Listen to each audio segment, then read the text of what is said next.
안녕하세요. 저는 현재 여성 청소년과 여경으로 근무 중인 여자입니다. 여러 가지 사건 사고들로 인해 머리 부여잡고 하루하루를 버티면서 일하고 있는 요즘인데요. 도난과 같은 가벼운 사건들부터 살인 같은 무거운 사건들까지 한두 건이 아니라서 정말 머리가 아픕니다. 가뜩이나 저와 아무 상관도 없는 타인으로 인해 하루도 조용할 날 없는 시끄러운 세상에서 제 문제까지 겹치게 되니 한동안은 정말 제정신이 아니었던 것 같아요. 제게도 조용할 틈 없는 이 세상만큼이나 복잡하게 얽힌 가정사가 있어요. 예전엔 학교 다닐 땐 친구들한테 제 가정사를 말하면 저는 아무렇지도 않았는데 제 얘기를 들은 친구들은 저를 불쌍한 눈으로 봐서 그 뒤로는 말을 잘 안 하게 되더라고요. 하지만 요즘은 제 가정사를 말해도 불쌍한 눈으로 보지 않는 거예요. 오히려 어머니가 두 분이나 계셔서 좋겠다는 말을 자주 들었죠. 지금부터 여러분들께도 왜 저희 어머니가 두 분이 되었는지 그 사연을 차근차근 들려드리려고 해요. 저는 다른 친구들과 다른 삶을 살아오면서 친부모님에 대한 기억이 단 하나도 없었고 가족이라는 기억 자체가 중학생 때부터 만들어지기 시작했어요. 예상하신 분들도 있겠지만 저는 기억조차 없던 아주 어릴 때부터 보육원에서 살았었어요. 부모님이 버린 건지 돌아가신 건지 모른 채 보육원에 있던 언니 오빠들과 함께 살아왔어요. 그러다 언니 오빠들도 하나씩 입양을 가거나 성인이 되어 독립을 하면서 제가 맏언니가 될 때까지 있었죠. 저는 좋은 양부모님을 만나 입양을 가는 언니 오빠들을 많이 부러워했어요. 사실 저도 8살 땐가 9살 때쯤 다른 집에 입양을 한번 갈 뻔했었다가 양부모님이 저를 데리고 가기도 전에 파양을 당하는 바람에 다시 무산된 적이 있었어요. 불임인 줄 알고 저를 입양하려고 했는데 뱃속에 아이가 있었다고 하더라고요. 어린 나이였지만 이번 생은 부모가 없는 생이구나 라고 생각하면서 일찍부터 체념을 했던 것 같아요. 그렇게 파양당하고 며칠 뒤 한 아주머니께서 저희 보육원에 봉사를 오신 거예요. 책과 연필 같은 학용품들을 나눠주셨고 가끔 시간 나실 때 저희 보육원 청소도 해주시던 분이셨어요. 저는 낯가림이 심한 성격이라 또래 아이들이든 어른이든 구분할 것 없이 먼저 못 다가갔었어요. 친해지면 활발해지지만 사람을 못 믿어서 친해지는 데까지 시간이 꽤나 많이 걸리는 편이에요. 처음 그 아주머니를 봤을 때도 구석에 박혀서 눈치만 보고 있었죠. 아주머니는 제게 다가와 계속해서 말 걸어주시는데 이상하게 그 아주머니와 있으면 하나도 안 어색하고 심지어 편하다라는 생각까지 들 정도로 친근하신 분이셨어요. 매주 봉사를 오시면서 가끔 저만 따로 조용히 부르시더니 자신의 품에 숨겨둔 맛있는 걸 주시곤 했어요. 자기 딸같이 느껴진다면서 늘 저한테만 맛있는 간식이나 이쁘고 좋은 것들을 종종 주셨죠. 아주머니는 제가 자기 딸인 것처럼 정말 잘 챙겨주셨어요. 그래서 종종 학교에 있었던 일이나 보육원 언니 오빠들이랑 행복했던 추억들을 아주머니께 말하면서 같이 울고 웃고 했던 것 같아요. 저는 이야기 나누는 것이 좋아서 매주 아주머니 오는 시간만 기다렸어요.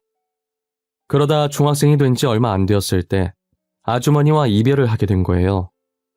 여느 때처럼 아주머니를 기다리고 있었는데 보육원 원장님께서 저를 부르시더라고요. 원장님은 한 손엔 제 가방을 들고 다른 한 손으론 제 손을 잡으며 원장실로 향했어요. 원장실 문이 열리고 처음 보는 아주머니 아저씨가 활짝 웃으면서 저를 반겨주시더라고요. 앞으로 저의 어머니 아버지가 되어주실 분이라고 소개하면서요. 저는 낯선 그분들과 함께 차에 올라탔고 어느 한 으리으리한 주택가에 들어설 때쯤 차가 멈추더니 제가 타고 있던 쪽 문이 열리면서 새아버지가 저를 안아 올리고 집으로 들어가더라고요. 저희가 대문에 가까워졌을 때 정장 입은 남자가 한 명 나오더니 아버지 차에 타서 주차를 하셨어요. 어린 제가 봐도 단번에 알 수 있을 만큼 저희 양부모님들은 상당한 부자였어요. 집으로 들어가는 거리가 꽤 되는데 대문과 집 사이의 정원도 이쁘게 가꿔 있었고 귀여운 강아지 한 마리도 예쁘게 가꿔진 정원을 이리저리 뛰어다니고 있었어요. 강아지도 제가 새 식구라는 걸 알았는지 저를 안고 있는 아버지 곁을 맴돌면서 꼬리를 흔들고 있었어요. 아버지는 웃으면서 저를 내려놓았고 강아지는 저랑 놀고 싶어서 제 얼굴을 마구 핥았어요. 얘 이름은 또리야. 또리 안녕 해봐. 간식 주면 개인기도 할 수 있어. 나중에 간식 줘보자. 그리고 여기는 이제부터 수영이가 우리랑 함께 지낼 곳이야. 나는 아빠, 뒤에 오고 있는 사람은 엄마. 여보, 애 적응할 시간부터 줘야 할 것 같아. 지금 표정 봐, 겁먹었잖아. 우리 밥부터 먹을까? 수영이 갑자기 이렇게 다른지 보니까 무섭지? 차차 적응될 거야. 앞으로 우리 잘 지내보자. 양부모님은 서로 사이도 되게 좋고 제게도 친딸처럼 잘해주시는 분들이었어요. 이렇게 성격도 좋고 가진 것도 많은 분들이 왜 저 같은 아이를 입양했을까 했는데 그분들이 유일하게 가지지 못한 것이 바로 아이라고 하셨어요. 새어머니께서 아무리 노력해도 몇 년 동안 임신이 안 되길래 혹시나 하는 마음에 검사를 받아봤는데 우려하던 대로 자궁 쪽에 문제 있어서 수술 후 불임 판정을 받았다고 하시더라고요. 원래는 양부모님께서 저보다 한참 어린아이를 입양하려는 계획이 있었대요. 그래서 볼건을 쭉 둘러보면서 아이들을 지켜봤는데 저를 보고 이상하게 마음이 끌렸다고 하더라고요. 본인들도 왜 끌렸는지 이유는 모르고 그냥 저한테 마음이 갔대요. 어머니께서 너무 완강하게 저를 데리고 오겠다고 하시는 바람에 아버지도 어머니 의견을 따르셨대요. 그렇게 저는 양부모님의 사랑을 듬뿍 받으면서 자랐어요. 아까 말했듯 낯가림이 심한 성격이라 제가 마음을 열 때까지 가만히 기다려 주셨어요. 엄마, 아빠라고 말이 선뜻 나오지 않아 한동안은 계속 아줌마, 아저씨라고 불렀는데도 왜 자신들한테 엄마, 아빠라고 안 부르냐고 화를 내지도 않으셨죠. 제가 새로운 곳에 적응을 할 수 있게 아무 말 없이 계속 저를 기다려 주셨어요. 어느 정도 적응하고 제가 처음으로 양부모님께 엄마, 아빠라고 불렀을 때의 부모님 표정을 저는 아직도 어제 일처럼 생생하고 절대 잊지 못해요. 두 분 다 분명 웃고 있는데 눈에는 눈물이 그렁그렁 맺혀 있었어요. 믿기지 않는다는 듯 계속 보다가 고맙다면서 저를 꼭 안아주셨죠.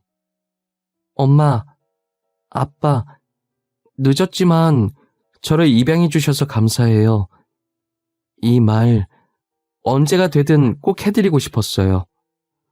엄마, 아빠 덕분에 요즘 제가 너무 행복한 하루를 보내는 것 같아요. 정말 감사해요. 여보. 지금 수영이가 우리 보고 엄마, 아빠라고 한 거지? 나 믿기지가 않아. 이거 꿈은 아니지? 수영아, 다시 한 번만 불러주겠니? 엄마, 아빠라고 말이야. 애 민망하게 뭐하러 그런 걸 시켜. 이제 앞으로 계속 엄마, 아빠라고 부를 텐데. 진짜 가만 보면 당신이랑 나랑 성격이 너무 바뀌었어. 당신 성격 너무 감성적이야. 솔직히 당신도 좋잖아. 언제쯤 엄마, 아빠라고 불러줄까 하면서 매일 손꼽아 기다려놓고 센 척은. 이제 수영이한테 아빠라는 소리 들었으니 나 이제 여한이 없어. 벌써 죽게? 젊은 나이에 안타깝네. 나는 수영이랑 행복하게 오래오래 살 건데.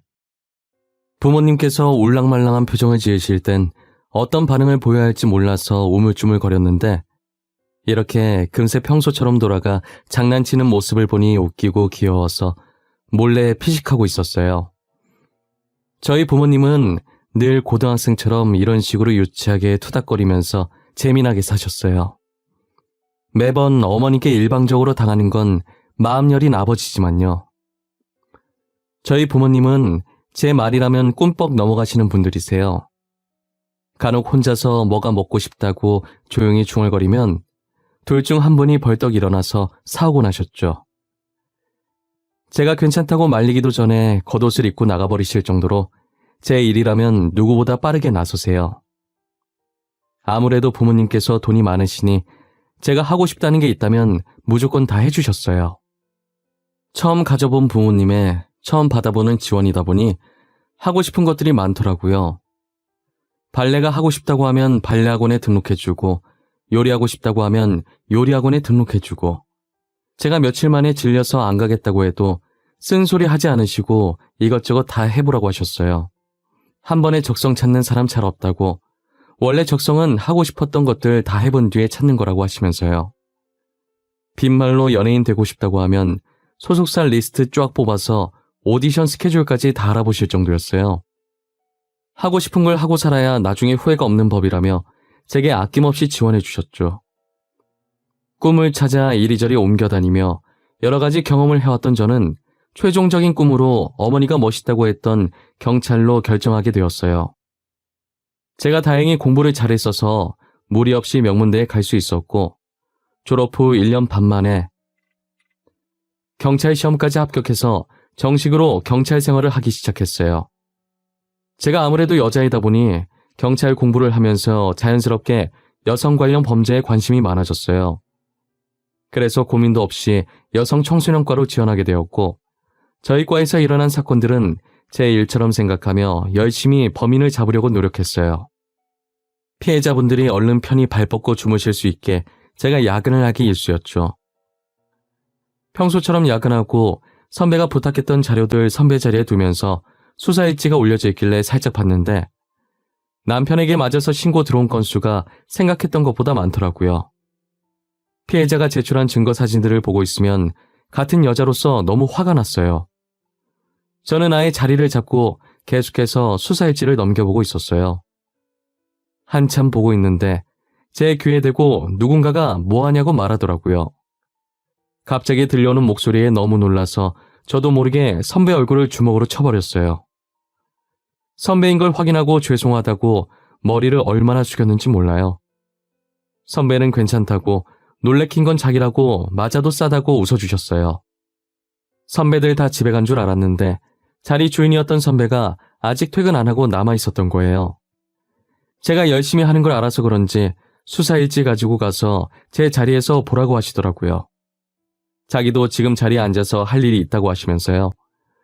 저는 죄송하다면서 선배 자리에서 일어나 수사 일지를 들고 제 자리로 돌아왔어요. 마저 보고 있는데 2년 전에 일어났던 사건의 피해자 사진이 어딘가 모르게 굉장히 낯익더라고요. 분명 어디서 본 것 같아 기억을 더듬어 보는데 보육원에 봉사 왔었던 아주머니신 거예요. 잠깐만. 이분이 왜 여기에 있지? 분명히 아주머니 맞는데? 너 뭐 보고 그렇게 놀라는 거냐? 왜 혼자서 궁시렁궁시렁거려? 아, 이거? 왜? 혹시 네가 아는 사람이야? 피해자, 가해자 둘 중 누구라는데? 피해자요. 예전에 제가 알고 지내던 아주머니시거든요. 근데 이분이 왜 여기 있어요? 가해자한테 어떤 식으로든 피해를 받았으니까 여기에 있는 거겠지? 다른 분들이랑 똑같아. 가해자인 남편은 지금 교도소에 가 있고, 이분도 참 딱하신 분이야. 참 착하신 분이셨는데 집에서는 왜 이런 대우를 받고 계신 건지. 언젠간 아주머니를 다시 만나고 싶다는 생각을 종종 한 적이 있긴 하지만 이렇게 마주할 줄은 몰랐어요. 제 기억 속 아주머니는 한없이 다정하고 착하신 분이셨는데 왜 이런 일을 당하신 건가 안타까웠어요. 아주머니 사진을 빤히 보고 있으니 가슴 깊숙한 곳에서 울컥하는 감정들이 올라왔어요. 아주머니 남편 되는 사람은 몇 년 전에도 한 번 아주머니를 때리고 징역을 산 적이 있더라고요. 진술한 것 보니 출소하고 얼마 안 돼서 아주머니를 보니 괘씸한 마음에 또 손이 올라갔던 것 같아요. 결국 아주머니 남편은 이렇게 주민들의 신고로 또다시 징역을 살게 되었고요. 출소일이 언제인지 보니까 얼마 안 남아서 혹시나 또 이런 일을 당하시게 될까 걱정이었어요. 저는 한 달 동안 야근에 찌들어 있다가 오랜만에 정시 퇴근하고 집에 가는 길이었어요. 정말 간만에 정시 퇴근이라 신나서 손을 바지주머니에 꽂고 콧노래를 부르며 가고 있었어요. 사람 구경하고 차 구경하면서 천천히 걷다가 길 건너려고 신호를 기다리고 있었는데 제 반대편에서 아저씨가 갑자기 어떤 아주머니께 달려가더니 퍽치기를 하고 튀어버린 거예요. 신호 바뀌려면 아직 멀었고 범인 잡으려고 무작정 뛰었다간 저 때문에 운전자들이 피해볼 것 같아서 이러지도 못하고 저러지도 못한 채 발만 동동 구르고 있었어요. 저는 신호가 바뀌자마자 아저씨가 뛰어갔던 방향으로 미친 듯이 뛰어갔어요. 사건 현장이 멀리 있었고 신호 바뀌는 동안 아저씨가 자취를 감춰버려서 도저히 잡을 수가 없었어요. 저는 다시 현장으로 돌아와서 119에 전화를 했고 아주머니 상태를 살폈어요. 머리 쪽에서 피가 나길래 얼마나 다쳤는지 상태 확인하면서 아주머니 얼굴을 봤는데 제가 있던 보육원에 봉사 오시는 그 아주머니신 거예요. 얼굴을 확인하는 순간 너무 놀라서 정신이 멍해지더니 머리가 새하얘지더라고요. 그때 갑자기 아주머니의 사건 일지가 생각났고 아주머니 남편의 출소일이 생각났어요. 휴대폰으로 날짜를 확인해보니 바로 전날 출소를 했더라고요. 저는 아주머니를 이렇게 만든 사람이 남편이라는 걸 본능적으로 직감했어요. 아무런 기척 없는 아주머니의 볼을 살짝 치면서 눈 떠보라고 했지만 머리에 충격을 받아 의식을 완전히 잃으셔서 눈을 뜨실 리가 없었어요.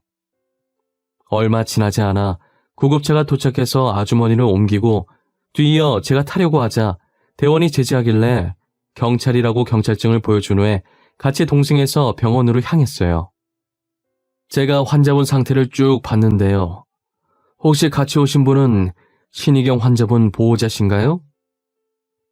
아니요, 보호자는 아니고 사건 현장을 목격한 목격자이자 경찰입니다.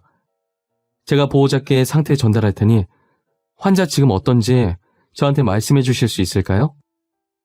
눈으로 봤을 땐 심각한 정도는 아니고요. 머리도 크게 다치지 않아서 걱정할 정도는 아니긴 한데 혹시 모르니 정밀검사를 받아보시는 게 어떨까 싶네요. 입원 수속 밟고 오시면 바로 진행하도록 하겠습니다. 그럼 제가 바로 입원 수속 밟을 테니 정밀검사 좀 부탁드릴게요. 감사합니다. 의사가 겉눈으로 봤을 땐 심하게 다친 것 같진 않아 보인다며 혹시 모르니 정밀검사를 하자고 하더라고요. 일단 알겠다고 하고 입원 수속을 하려고 아주머니 겉옷주머니에 있던 지갑을 들고 와서 데스크로 갔어요.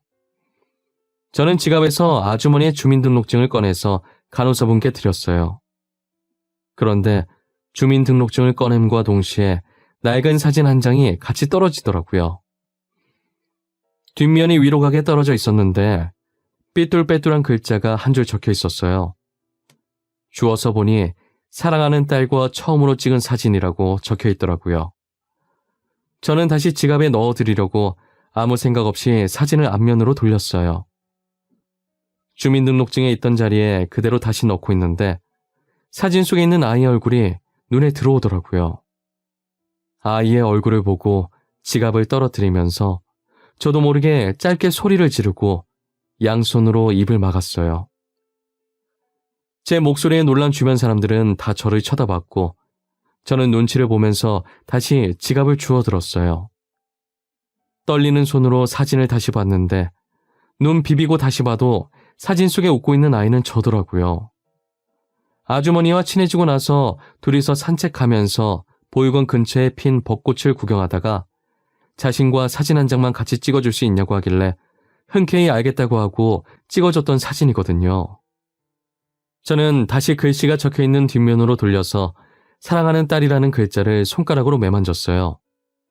그러니까 정리하면 사진 속에 있는 사람은 저와 아주머니이고 아주머니가 사랑하는 딸과 찍은 사진인데 거기에 제가 있으니 제가 아주머니의 딸이라는 말이잖아요. 기억에도 없는 제 친모모님 중 한 분이 아주머니였다는 게 믿기지 않았어요. 아주머니가 제 친모라고 하니 보육원에서 저만 이뻐했던 게 납득이 되더라고요. 맛있는 거나 좋은 게 있으면 저를 주려고 숨겨놓던 아주머니의 행동이 이제야 이해가 갔어요. 저는 단순하게 제가 아주머니 눈엔 예뻐 보여서 그런 건 줄 알았는데 자신의 딸이라서 그랬던 것이었어요. 아주머니께서 제게 했던 행동은 어느 정도 이해가 됐는데 왜 저를 다시 데리고 가지 않고 봉사자로 제 옆에 계속 맴돌았는지는 이해가 되질 않더라고요. 분명 제가 자신의 딸인 걸 알고 그렇게 행동했을 것 아니에요. 사진 뒷면에도 떡하니 사랑하는 딸이라고 적혀 있으니 말이에요. 저는 돈이 없어도 잘 집이 없어도 부모님만 있으면 행복할 것 같다고 늘 생각했었거든요. 하지만 아주머니를 원망한 것도 잠시였고 지금 상황을 보니 왜 저를 못 데리고 갔는지 알 것도 같았어요. 저는 아주머니가 누워 계신 병실에 앉아 한숨을 쉬면서 사진을 계속 뚫어져라 보고 있는데 의사가 다시 들어와서 검사 결과를 말해주시더라고요. 검사를 다 해봤는데 다행히 머리에 살짝 찢어진 것 외엔 아무런 이상이 없네요. 아마 곧 있으면 의식을 차리실 겁니다. 그래도 혹시 모르니 며칠 입원하면서 경과를 지켜보도록 하죠. 진짜 아무런 이상이 없는 건가요? 감사합니다. 정말 감사합니다. 아주머니, 일어나 보세요. 언제까지 주무실 거예요? 걱정되게. 아주머니. 수영아, 우리 수영이 평소엔 꿈에 나오라고 해도 잘 안 나오더니 엄마 아프니까 이렇게 꿈에 나온 거야? 우리 딸 때문이라도 정신 차려야겠네. 아주머니는 의사가 나가고 얼마 안 지나서 바로 눈을 뜨셨고 바로 저를 알아보시더라고요. 살이 많이 빠져서 그때랑 얼굴이 조금 바뀌었는데도 핏줄이라 그런지 한 번에 알아보셨어요. 아직은 정신이 완전히 돌아온 게 아니라서 꿈인 줄만 알고 계시더라고요. 힘이 없어서 제대로 들지도 못하는 팔을 뻗어서 제 얼굴을 매만지며 딸이라고 말하는 거예요. 그러더니 다시 눈을 감으시는데 이상한 감정이 들어서 그대로 병실을 나와버렸어요. 자판기에 음료수를 하나 뽑아들고 복도 의자에 앉아 머리를 벽에 기대 천장만 빤히 바라보고 있었어요. 나를 이뻐해주던 아주머니를 이런 상황에 다시 만난 것도 당황스러운데 게다가 그분이 제 친어머니라니 머릿속이 너무 복잡했어요. 저는 음료수를 비우고 차마 아주머니 병실에 다시 들어가지 못하고 곧장 집으로 갔어요. 그날 잠을 어떻게 잤는지도 모를 정도로 한참을 설치다가 겨우 잠들었어요. 음료수를 한 박스 사들고 다시 아주머니 병실을 찾았어요. 제가 경찰이 된 이후로 뭐든 확실하게 하고 넘어가야 하는 성격으로 바뀌어버려서 아주머니께 직접 사실을 확인받고 싶었어요. 아주머니는 완전히 정신을 차린 상태였고 병실 문을 열고 들어오는 저를 보고 엄청 반가워하시더라고요. 당연히 자신의 딸이 아닌 보육원에 있던 아이로 대하셨어요. 어머, 수영이 아니야? 이게 얼마만이야? 살 엄청 빠졌네? 못 알아볼 뻔했어.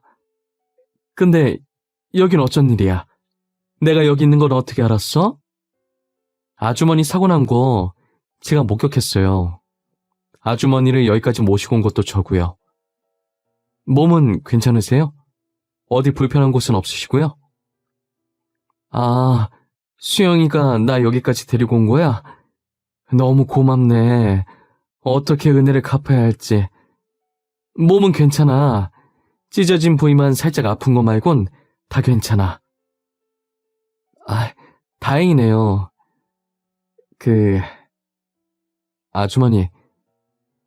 제가 아주머니께 한 가지 여쭤볼 게 하나 있는데요. 혹시 실례가 안 된다면 여쭤봐도 괜찮을까요? 그럼 괜찮지. 무슨 일인데 그래? 심각한 거야? 표정이 되게 비장해 보이네. 저 아주머니가 제 친엄마라는 거 알고 있어요. 어제 알긴 했지만요. 이게 진짜인지 확인받고 싶어서요. 진짜 아주머니께서 제 친엄마세요? 제 말에 아주머니의 웃던 얼굴이 점점 굳어져갔고 눈동자가 흔들리기 시작했어요. 아주머니는 입을 열 듯 말 듯 하면서 말하기 망설이고 있다는 게 제 눈에 보이더라고요. 저는 말하기 힘드시면 억지로 말할 필요 없다고 하면서 가지고 온 음료를 냉장고에 넣었어요. 마지막 음료수를 넣고 있는데 결심을 하신 건지 다 말해주겠다고 하시더라고요. 아주머니께서는 숨을 한번 크게 들이마시더니 입을 떼시더라고요. 21살의 젊은 나이에 첫 연애를 하고 첫 남자친구와 사고를 쳐서 저를 가졌다고 하시는 거예요. 친부라는 사람은 아주머니께서 자신의 아이를 임신했다는 소식에 유학을 떠나버렸고 이미 아주머니는 배가 조금 나와 있는 상태라 수술이 힘들어서 하는 수 없이 낳기로 결정하셨대요. 친부 집안이 잘 사는 집안이라 저를 지켜줄 수 있을 줄 알았는데 유학 핑계로 도망을 가버린 거죠. 아주머니 집안은 가난해서 혼자서는 아이를 키울 능력이 없었고 그렇다고 딱히 다른 방법이 있는 게 아니니 어쩔 수 없이 저를 보육원에 맡겼다고 하더라고요. 형편이 나아지면 저를 다시 데리고 가려고 했는데 형편이 나아질 기미가 보이지 않았고 계속 제자리 걸음이어서 봉사를 핑계로 제 옆을 서성거렸다고 하셨어요. 보육원에 봉사하러 다닌 지 1년 정도 됐을 때 나이가 좀 있는 사람과 결혼하게 되었는데 매일같이 술을 마시고 난폭하게 굴었다고 하더라고요. 그래서 저를 데리고 와봤자 저도 같이 힘들어질 것 같아서 데리고 오는 것을 포기했던 거죠. 그렇게 옆에서 지켜볼 수 있는 것만으로도 감사하다 생각했다고 하더라고요. 그러다 제가 지금의 양부모님 집에 입양을 가는 바람에 또 헤어지게 된 거죠. 아주머니는 그동안 있었던 일들을 말씀하시면서 많이 우셨어요. 저는 아주머니께 모든 사실을 듣고 나면 그래도 속이 좀 풀릴 줄 알았는데 더 복잡해졌죠. 현재 저는 이미 낳아주시진 않았지만 키워주신 부모님이 계시니 당장 어떻게 할 수 있는 것도 없고 아주머니를 달래는 것밖에 할 수 있는 게 없었어요. 아주머니가 울다 지쳐 주무시는 걸 확인하고 병실을 빠져나왔어요. 혼자서 감당할 수 없을 것 같아 양부모님께 말씀드려야겠다고 판단했어요. 저는 아주머니를 만난 것과 아주머니께 들었던 이야기들을 전부 양부모님께 말씀드렸죠. 수영아, 네가 결정하기 힘들어서 우리한테 왔을 거 알아. 낳아준 어머니도 키워준 부모님도 둘 다 너무 소중하겠지. 우린 너에게 누구 하나 선택하라고 강요하지 않을 거야. 어찌됐건 둘 다 너의 부모님이 아니니 너가 선택하지 못한다고 해도 전혀 상관없어. 우리 세 명을 모두 너의 부모님이라고 생각하면 되는 거야. 복잡하게 생각할 것 없어. 너가 친어머니께 가겠다고 해도 말리지 않을 것이고 너가 만약 친어머니를 따라간다고 한들 우리가 너의 부모님인 것도 변함없어. 냉정하게 들릴지 모르겠지만 저는 엄마 아빠와 더 정이 많이 들었고 엄마 아빠 말고 다른 분을 부모님이라고 생각한 적이 없어요. 지금도 마찬가지고요. 애초에 저를 버렸던 분이니까요. 버렸다고 말하면 안 돼. 어머니도 어쩔 수 없이 그랬던 거잖니. 그런 말하면 안 되는 거야. 그리고 지금 어머니 집에 돌아가 봤자 똑같이 당할 것 같은데 우리 집으로 모시는 게 어떠니? 그래, 어머니 우리 집으로 모시는 게 낫겠다. 퇴원했다가 또 당하면 어떡해. 저희 부모님은 남는 방 있다고 선뜻 어머니를 모시고 오라고 하시더라고요. 친어머니와는 남인 부모님도 이렇게 마음을 쓰시는데 제가 너무 어리석었다고 생각했어요. 제가 눈물을 흘리니까 이렇게 이쁜 딸 낳아줘서 고맙다는 답례라면서 울지 말라고 하더라고요. 태어나게 되면 꼭 집으로 데리고 오라고 신신당부를 하셨어요. 그리고 저는 부모님 말처럼 친어머니를 퇴원시키고 저희 집으로 데리고 왔어요. 친어머니는 못 들어가겠다고 입구에서 버티고 계셨고 양어머니께서 들어와도 괜찮다며 친어머니 팔을 잡고 끌어서 억지로 데리고 왔어요. 현관에서 신발도 못 벗고 안절부절 못하며 서 있자 양어머니는 그런 친어머니를 보고 따스히 안아주면서 그동안 고생 많았다고 이제 짐 덜어놓으시라고 하셨어요. 양어머니의 말에 친어머니는 눈물을 흘리셨고 친어머니 우는 소리에 양어머니도 같이 우셨어요. 앞으로는 이곳에서 계속 지내시라고 집에 다시 가실 필요 없다고 하셨죠. 친어머니가 양어머니를 품에 떼어내고 무슨 소리 내는 듯 쳐다보니 양어머니가 살짝 웃으시더라고요. 앞으로 여기서 저희랑 같이 지내면 돼요. 조만간 이혼 처리되실 거예요. 그리고 그 나쁜 놈 숨어서 못 잡고 있다면서요? 그놈 어디 있는지 저희 남편이 찾았어요. 곧 잡힐 거예요. 아니 어떻게... 너무 감사해서 어떡해요. 이 은혜를 어떻게 갚아야 할지. 이미 충분히 갚으셨어요. 저희 이쁜 딸 낳아주신 것만으로도 너무 감사하죠. 오히려 저희가 어머님께 갚아야 하는걸요. 그러니 어머님 집이라 생각하고 편히 계세요. 그렇게 저희 부모님과 저, 그리고 친어머니까지 한 집에서 같이 살게 되었어요. 친어머니는 이대로 빌부터 살 수 없다고 집안일을 자처하시더라고요. 부모님이 괜찮다고 말려도 봤지만 친어머니께서 너무 완강하게 나오셔서 어쩔 수 없이 그렇게 하라고 했어요. 그렇게라도 해야 마음이 편하시겠다면 말리지 않겠다고 하시면서요. 그래도 친어머니 몰래 어머니께서 집안일 몰래 해주시고 계세요. 친어머니 그렇게 만든 나쁜 놈도 잡아서 이혼시키고 교도소에 넣었고요. 아마 저희 부모님이 없었다면 친어머니는 여전히 나쁜 놈한테 다 하고 있었을 거예요. 저도 그놈 찾아다니느라 똥줄 빠졌을 거고요. 이제 정말 모든 것이 끝난 것 같아요. 저희는 지금 4명이서 한 가족처럼 잘 지내고 있어요. 부모님도 친어머니도 제게 정말 잘해주시죠. 어머니가 2명이 계시니 얼마나 든든한지 몰라요. 예전엔 부모님 없다고 불쌍하게 봤던 친구들도 이제 부모님이 3명이라고 부러워하죠. 좋은 게 좋은 거라고 뭐든 좋은 쪽으로 생각하려고 해요. 어차피 부모님들도 서로 잘 지내고 하니까요.